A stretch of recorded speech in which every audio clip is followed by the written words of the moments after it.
కారం రంగు రుచితో ఉంటుంది. ఆచి మిరపపొడి అదరగొట్టే కారం రంగు రుచి. ఉమ్మడి వరంగల్ జిల్లాలో ఈ రోజు ఉదయం భూకంపం సంభవించింది. అయితే ఎవరికి ఎలాంటి ప్రమాదం జరగలేదు. సాధారణంగా సౌత్ ఇండియా జోన్ 2లో ఉంటుంది. ఇక్కడ భూకంప తీవ్రత వాటి ప్రభావం చాలా తక్కువగా ఉంటుంది. అయితే తాజాగా రిక్టర్ స్కేల్పై భూకంపం తీవ్రత 5.3 ఏర్పడడానికి గల కారణాలు, ప్రస్తుత పరిస్థితులపై మరింత సమాచారం అందించేందుకు National Institute of Technology assistant professor, civil engineering విభాగంలో డాక్టరేట్ పట్టా పొందిన కవితతో మా ప్రతినిధి సాల్మన్ ఫేస్ టు ఫేస్.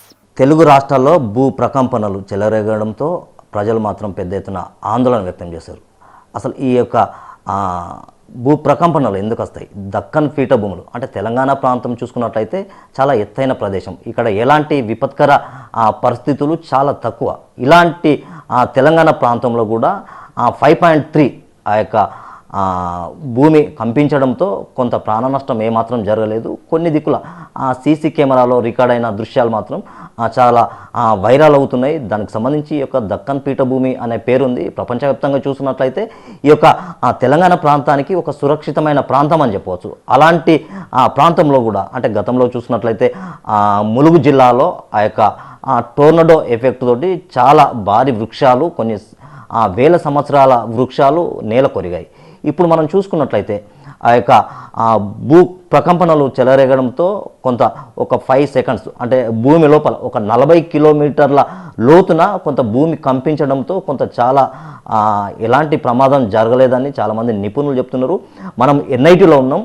ఆ ఎన్ఐటీకి సంబంధించిన డాక్టర్ కవిత, సివిల్ డిపార్ట్మెంట్కి సంబంధించి అసిస్టెంట్ ప్రొఫెసర్, తనతో మరిన్ని విషయాలు అడిగి తెలుసుకుందాం.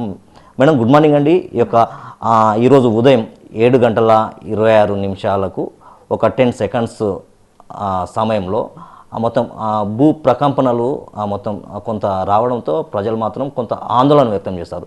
తెలంగాణ ప్రాంతానికి ఆ దక్కన్ పీఠభూములు అనే పేరుంది. అంటే ఇక్కడ ఎలాంటి ప్రకృతి వైపరీత్యాలు అనేది చాలా తక్కువ. ఈ యొక్క భూ ప్రకంపనలు రావడంతో మాత్రం ప్రజలు లేకుంటే చాలామంది నిపుణులు కూడా కొంత ఆందోళన వ్యక్తం చేస్తున్నారు. అంటే ఇది ఏ విధంగా చూడొచ్చు మేడం? నమస్కారం సార్. ఇప్పుడు నేను కవితని ఇక్కడ ఎన్ఐటీలో అసిస్టెంట్ ప్రొఫెసర్గా ఉన్నాను. మా ఏరియా ఆఫ్ రీసెర్చ్ ఏమి అంటే ఎర్త్క్వేక్ ఫోర్కాస్టింగ్ అండి. ఎర్త్క్వేక్ ఫోర్కాస్టింగ్ అండ్ ఎర్త్క్వేక్ ఫిజిక్స్లో మా వర్క్ చేస్తాము. ఇప్పుడు ఈ మార్నింగ్ 7:27కు మెడారంలోని ఐలాపూర్ డిస్టెన్స్లో చిన్న ఎర్త్క్వేక్ జరిగింది. మ్యాగ్నిట్యూడ్ 5.3 అండి. 5.3 40 కిలోమీటర్ డెప్త్లో ఈ ఎర్త్క్వేక్ వచ్చింది. ఇది మనకు up to Maharashtra vibrations felt అయింది. Radius up to Maharashtra one can feel the earthquake vibrations అండి. ఇప్పుడు క్వశ్చన్ ఏమంటే ఇది ఫ్యూచర్లో కూడా జరగచ్చా, ఇది సేఫా లేదా అని. ఇప్పుడు వరల్డ్ లెవెల్లో ఏ ఇంచు కూడా ఇక్కడ ఎర్త్క్వేక్ జరగది, ఇక్కడ సేఫ్ అని ఏమీ లేదండి. మన కోడ్లో కూడా ఐఎస్ కోడ్లో కూడా జోన్ 1 ఇప్పుడు లేదు. జోన్ 1 అయితే ఎర్త్క్వేక్ ఛాన్సెస్ ఎక్కువ, ఎర్త్క్వేక్ వస్తానికి ఛాన్సే లేదు అని ఏమీ లేదు. మీరు ఎక్కడ ఉంటే కూడా అక్కడ ఎర్త్క్వేక్ రావచ్చు. మనం ఇప్పుడు జోన్ 2లో ఉన్నాము. జోన్ 2 అయితే ఇది చాలా సేఫ్ కంపేర్ టు జోన్ 3, 4, 5 అయితే చాలా డేంజర్. మనం 2లో ఉన్నాము. పూర్తిగా ఆంధ్ర, తెలంగాణ జోన్ 2లోనే ఉంటుంది. అన్నీ మనం సేఫ్ జోన్లో ఉంటాము. ప్యానిక్ ఏమో అవ్వద్దు. ఇప్పుడు వచ్చింది 5.3 మ్యాగ్నిట్యూడ్ ఎర్త్క్వేక్. ఇది ఎలా వస్తుంది, ఏమి background, why earthquake is coming means earthquake earth పైన మనకు ప్లేట్స్ ఉంటుంది. మాది టెక్టానిక్ ప్లేట్స్ అంటాము. ఈ టెక్టానిక్ ప్లేట్స్ ఎప్పుడు మూమెంట్స్నే ఉంటుంది. ఇంకోటి తాకినప్పుడు మనకి ఇలాగ ఎర్త్క్వేక్ వస్తుంది. ఎక్కడ వస్తుంది అయితే ఎక్కడంతా టెక్టానిక్ ఫాల్స్ ఉంటుందో, ఫాల్స్ ఇస్తే మీకు కొంచెం క్రాక్స్ అని అనుకోండి. క్రాక్స్ ఎక్కడంతా ఉంటుంది, ఆల్రెడీ ఉంటుందో అక్కడ ఎర్త్క్వేక్ రావచ్చు. ఈ మ్యాగ్నిట్యూడ్ దానికి బట్టి అంటే ఎంత ఫాస్ట్గా ఈ మూమెంట్ జరుగుతుంది, ఎంత డెప్త్లో జరుగుతుంది, బేస్డ్ ఆన్ దట్ మీకు వైబ్రేషన్స్ ఫీల్ అవ్వచ్చు. మన ఇప్పుడు అప్ టు సేఫ్ గార్డర్స్ మన ఎలాగా ఫ్యూచర్లో సేఫ్గా ఉండొచ్చు. అయితే ఎర్త్క్వేక్ జరిగితే ఆ ప్లేస్లో ఏమీ డెత్ ఏమీ జరగదు.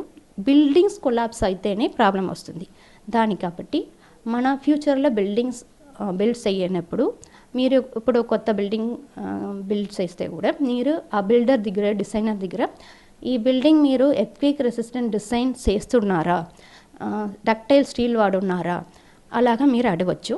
మీరు ఇప్పుడు అవేర్నెస్ పీపుల్ దగ్గర వచ్చి పీపుల్ అడిగితేనే డిజైనర్ కాబట్టి, ఇంజనీర్ కాబట్టి, కాంట్రాక్టర్ కాబట్టి ఆ వర్క్స్ చేస్తారు. అది చేస్తే మీ బిల్డింగ్ ఏం మ్యాగ్నిట్యూడ్ ఎర్త్క్వేక్ వస్తే కూడా 3 అయితే కూడా 5 అయితే కూడా సేఫ్గా ఉంటుంది. మైల్డ్ క్రాక్ రావచ్చు, అయితే మీ బిల్డింగ్కి ఏమి అవ్వదు, లోపల ఉన్న పీపుల్కి ఏమీ అవ్వదు. అది మన సైడ్లో ఉంటుంది. ఇప్పుడు మీరు ఇప్పుడు కొత్త బిల్డింగ్ కడితే ఫస్ట్ స్టెప్ మేము ఏం చేయాలంటే మీరు అడగాలి, నా బిల్డింగ్లో ఎర్త్క్వేక్ రెసిస్టెంట్ డిజైన్ చేయండి, స్టీల్ డక్టైల్ స్టీల్ వాడండి, ఈచ్ జాయింట్లో డక్టిలిటీ ఎన్షూర్ చేయండి, అలా మీరు చెప్తే సరిపోతుంది. డిజైనర్ ఉన్నారు, వాళ్ళు అది టేక్ కేర్ చేస్తారు, అంతే.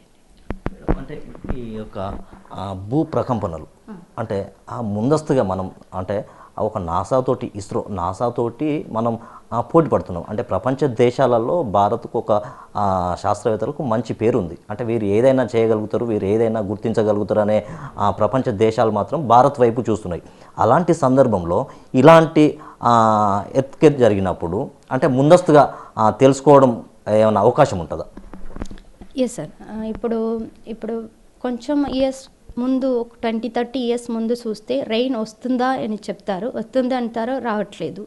అయితే ఇప్పుడు మనం నేమ్ పెడతాము, సైక్లోన్ వస్తుంది, ఇలాగ స్పీడ్ ఉంటుంది, ఇక్కడ జరుగుతుంది, ఈ డైరెక్షన్లో జరుగుతుంది, దానికి నేమ్ కూడా పెట్టండి. ఇది ఎలా జరిగింది ఈ ప్రాసెస్, సైంటిస్ట్ దాంట్లో వర్క్ చేస్తున్నారు, ఇంత అడ్వాన్స్మెంట్ వచ్చింది. అలాగా ఇప్పుడు ఎర్త్క్వేక్స్లో కూడా వర్క్స్ జరుగుతుంది. ఎర్త్క్వేక్ ఫోర్కాస్టింగ్లో నేను వర్క్ చేస్తాను, నా గ్రూప్లో అన్నీ వర్క్ చేస్తారు.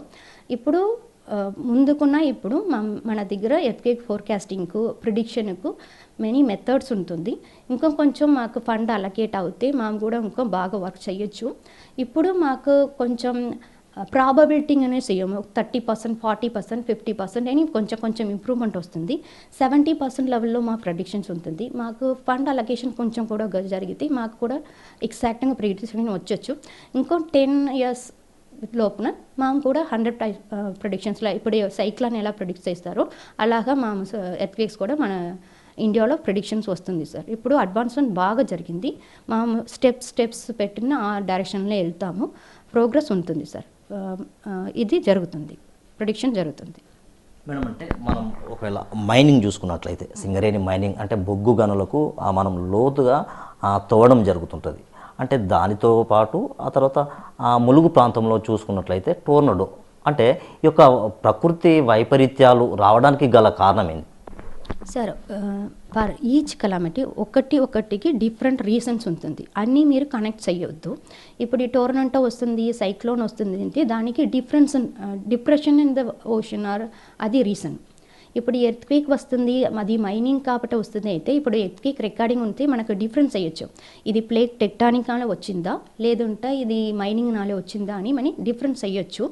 ఇప్పుడు రికార్డింగ్స్ ఇంకో 1 or 2 డేస్లో మనకు వస్తుంది సార్, అప్పుడు మనం ఇది కరెక్ట్గా చెప్పొచ్చు, ఇది మైనింగ్ నాలే వచ్చిందా లేదంటే ఇది ఎర్త్క్వేక్ ప్లేట్ టెక్టానిక్ నాలే వస్తే. అయితే టొరంటో కానీ మైనింగ్ కానీ ఎర్త్క్వేక్ కానీ అన్నీ కనెక్టెడ్ ఏమీ కాదు సార్, మీరు అది కనెక్ట్ చేసి ఏమీ ప్యానిక్ అవ్వద్దు. ఇది డిఫరెంట్ రీజన్స్, అది డిఫరెంట్ రీజన్స్ సార్. మేడం, అంటే ఇప్పుడు ఇందాక మీరు చెప్పినట్టు 1, 2, 3, 4, 5 అంటే మనం జోన్ 2లో ఉన్నాం, అంటే సేఫ్ 2లో ఉన్నాం. అంటే 1 ఉన్నవారు ఎవరు, ఒకవేళ 3 వచ్చిందంటే పరిస్థితి ఎట్లా ఉంటుంది? నో సార్, ఇప్పుడు 1 ఎక్కడో లేదు, స్టార్టింగే 2నే. 1 అయితే 1 మీనింగ్ అయితే ఇక్కడ ఎర్త్క్వేక్ ఏమీ రావటం ఛాన్సే లేదు, బాగా చేపని. ఇప్పుడు ఇండియాలో అలాగా జోన్ 1 ఎక్కటి లేదు, దాన్ని రిమూవ్ చేయొచ్చు. ఇప్పుడు 2ఏ స్టార్టింగ్, 2, 3, 4, 5 ఉంటుంది. 5 అయితే చాలా డేంజర్, ఎప్పుడుగానో ఎర్త్క్వేక్ రావచ్చు, మ్యాగ్నిట్యూడ్ ఎక్కువగా ఉంటుంది. ఇప్పుడు మన 2లో ఉంటాం కాబట్టి ఇప్పుడు రేర్గా ఎర్త్క్వేక్ వస్తే కూడా మ్యాగ్నిట్యూడ్ వెరీ తక్కువగా ఉంటుంది. సో ఇప్పుడు మన రెండు ఎర్త్క్వేక్ జోన్లో ఉన్నాం కాబట్టి మన సేఫ్లో ఉన్నాము. మన బిల్డింగ్ కూడా ఫర్ 2కే డిజైన్స్ వేస్తాము, మన 5లో ఉన్నామంటే దానికి డిజైన్స్ వేస్తాము. ఇప్పుడు 2లో ఉంటే 2కి డిజైన్స్ వేస్తే సరిపోతుంది. మన బిల్డింగ్స్ ఇప్పుడు కొత్త బిల్డింగ్స్, ఐలాస్ building, government rules, everything supporting sir. So buildings are safe only. Madam, అంటే ఇప్పుడు హైదరాబాదు తరహాలో వరంగల్లో ఎట్లా ఉన్నాయంటే ఒక 10 ప్లస్ ఆ యొక్క కన్స్ట్రక్షన్ చేస్తున్నారు, అండర్ గ్రౌండ్కి వెళ్ళేసేసి దాదాపున ఒక G+2 అనే విధంగా కిందికి పార్కింగ్ కోసం వెళ్తున్నారు. అంటే అప్పుడు తీసుకునే క్రమంలో ఈ యొక్క కన్స్ట్రక్షన్కి ఈ యొక్క ఎత్కేర్ వచ్చినప్పుడు ఎలాంటి ప్రాబ్లం ఏర్పడుతుంది, అంటే ఎలా జరుగుతుంది? Okay, if you go for G-2 G-3 అయితే కూడా డిజైన్ ఇప్పుడు కరెక్ట్గా చేస్తే, దానికి సంబంధించే డిజైన్ కరెక్ట్గా చేస్తే దానివల్ల ఏమీ జరగదు సార్. ఇప్పుడు స్టెబిలైజేషన్ టెక్నిక్స్ ఉంటుంది, దాని గురించి ఒక స్పెసిఫిక్ ఫౌండేషన్ ఉంటుంది, అన్నీ మీరు కరెక్ట్గా చేస్తే G-2 G-3 ఏమీ ప్రాబ్లం లేదు. ఇప్పుడు ఎంత ఎక్కువ హైట్ స్టోరీ బిల్డింగ్ కడితే కూడా దానికని సెపరేట్ డిజైన్ ఉంటుంది, విండ్ అనాలిసిస్ సెపరేట్గా ఉంటుంది, ఎర్త్క్వేక్ అనాలిసిస్ సెపరేట్గా ఉంటుంది. అది మీకు కరెక్ట్గా చేస్తే ఆ బిల్డింగ్ ఎక్కువ హైట్ అయితే కూడా మీరు కింద G-2 3 వెళ్తే కూడా అది ఏమీ ప్రాబ్లం లేదు సార్. దానికి ఎర్త్క్వేక్ సంబంధం లేదు సార్. మనం చూసుకున్నట్లయితే ఖచ్చితంగా ఈ యొక్క భూకంపాలు రావడానికి గల కారణాలు అప్పటికప్పుడు తెలియదు. కాకపోతే ఖచ్చితంగా ఎందుకు వచ్చాయి అనేది తర్వాత మనం తెలుసుకోవడానికి చాలా అవకాశాలు ఉంటుంది. మనం వరంగల్ ప్రాంతంలో చూసుకున్నట్లయితే ఈ యొక్క 5.3 యొక్క భూ ప్రకంపనలు రావడంతో, అంటే ఆ భూమి లోపల అంటే ఒక 40 కిలోమీటర్ల, ఉదాహరణకి మనం ఇక్కడ నుండి జనగామ ఆ డిస్టెన్స్ చూసుకున్నట్లయితే భూమి లోపల కూడా ఒక 40 కిలోమీటర్ల లోతున భూ ప్రకంపనలు రావడంతో 5.3 కొంత భూమి కంపించినట్టు కొంతమంది గుర్తించారు. ఇలాంటి సందర్భాలు చాలా తక్కువ. మనం సేఫ్ జోన్ 2లో ఉన్నాం. ఒక 3, 4, 5 అయితే చాలా ప్రాణ నష్టం జరిగేది. ఖచ్చితంగా ఈ యొక్క NIT అసిస్టెంట్ ప్రొఫెసర్ డాక్టర్ కవిత మేడం చెప్తున్నారు, ఖచ్చితంగా ఆ యొక్క సివిల్ డిపార్ట్మెంట్కి సంబంధించి ప్రభుత్వం కూడా మాకు ఒకవేళ ఫండ్ కేటాయిస్తే ఖచ్చితంగా ఇలాంటి అనేక వీటిని తెలుసుకొని ఏ విధంగా జరుగుతున్నాయి, ఎందుకు జరుగుతున్నాయి అనేది తెలుసుకునేందుకు మాత్రం మాకు కొంత ఫండ్ కావాలనే ఆ విధంగా చెప్తున్నారు. ఖచ్చితంగా దక్కన్ పీఠభూములకు సంబంధించి ఎక్కడైనా జరగచ్చు, అంటే ప్రపంచంలో ఎక్కడైనా భూ ప్రకంపనలు రావచ్చు, అంటే సేఫ్ జోన్ అనేది ఏది లేదు. ఖచ్చితంగా ఒకవేళ ప్రకృతి వైపరీత్యాలు అది ఖచ్చితంగా రావచ్చు, రాకపోవచ్చు, అంటే మనం దాన్ని తెలుసుకోలేం. అంటే ఇది తెలంగాణ దక్కన్ పీఠభూములు అంటున్నాం, సేఫ్ జోన్ 2లో ఉంటున్నాం అని చెప్తున్నారు. ఖచ్చితంగా ఇలాంటి వచ్చేటి చాలా తక్కువ, కాకపోతే ఎప్పుడైనా రావచ్చు అనేది తెలుసుకుంటున్నారు. ఖచ్చితంగా ఒకవేళ కన్స్ట్రక్షన్ చేసేవాళ్ళు కూడా G+2 కిందికి, అంటే ఆ భూమి లోపల కూడా కన్స్ట్రక్షన్ చేసేవారు కూడా కొంత స్టీల్ మంచిది వాడి దానికి సంబంధించిన నిపుణులతోటి కన్స్ట్రక్షన్ చేస్తే ఎలాంటి ప్రాణ నష్టం లేకుంటే ఎలాంటి ఆస్తి నష్టం జరగకుండా ఉంటుందని డాక్టర్ కవిత అసిస్టెంట్ ప్రొఫెసర్ NIT నుండి చెప్తున్నారు. వీడియో జర్నలిస్ట్ సంజితో NIT నుండి సాల్మన్, వరంగల్.